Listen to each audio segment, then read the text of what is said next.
sini. Capek nggak?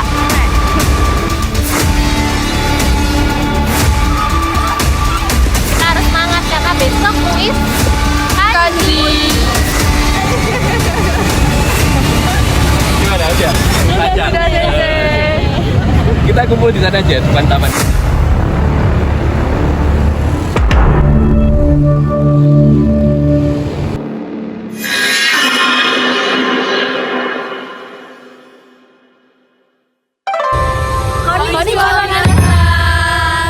Kami dari kelompok 4 sekarang sedang berada di Kota Lama Surabaya, tepatnya untuk menelusuri jejak sejarah Jepang di Kota Lama Surabaya.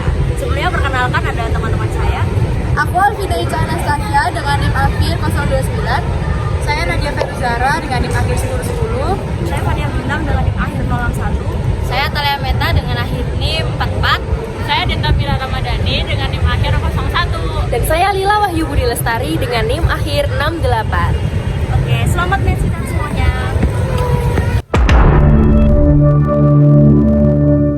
Kawasan Kota Lama terkenal sebagai pecinan tertua di Surabaya.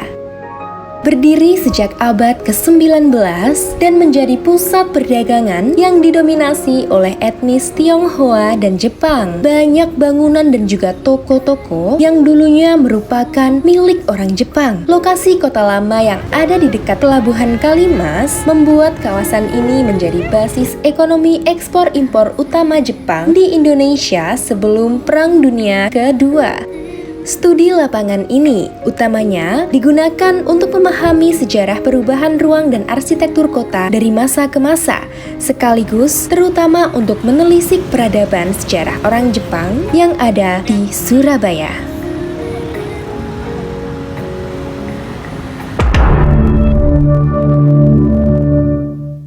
Tujuan kami melaksanakan field study yaitu mengidentifikasi bangunan yang diduga sebagai peninggalan dari toko Jepang.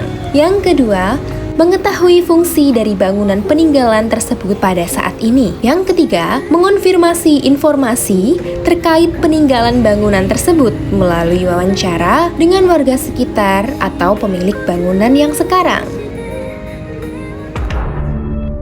Kelompok kami memiliki 4 lokasi yang akan ditelisik. Lokasi yang pertama merupakan lokasi nomor 8 pada peta sebaran toko-toko milik orang Jepang. Lokasi ini berada di perempatan sebelum Pasar Pabean, sisi sebelah kanan jika datang dari arah Kembang Jepun. Dari patokan sudut jalan yang strategis, kami mengenalinya sebagai Toko Miwashokai. Kini, bangunan putih tersebut tampak kosong. Lokasi ke-9, Daishin Yoko. Menurut peta yang memetakan jejak aktivitas orang Jepang di Surabaya pada masa lalu, titik ini berada tepat sebelum Pasar Pabean di sisi kanan jalan. Setelah mencocokkan dengan deretan ruko yang ada, Toko Daishin Yoko sekarang beralih fungsi menjadi toko grosir bawang. Lokasi ke-10, Nanshin Yoko, masih mengacu pada peta sebaran toko-toko milik orang Jepang. Setelah melewati Pasar Pabean, terdapat sebuah gang di sisi sebelah kiri. Berdasarkan peta dan juga posisi bangunan, toko Nanshin Yoko yang dulunya berdiri di sisi kanan gang itu kini menjadi toko plastik satelit.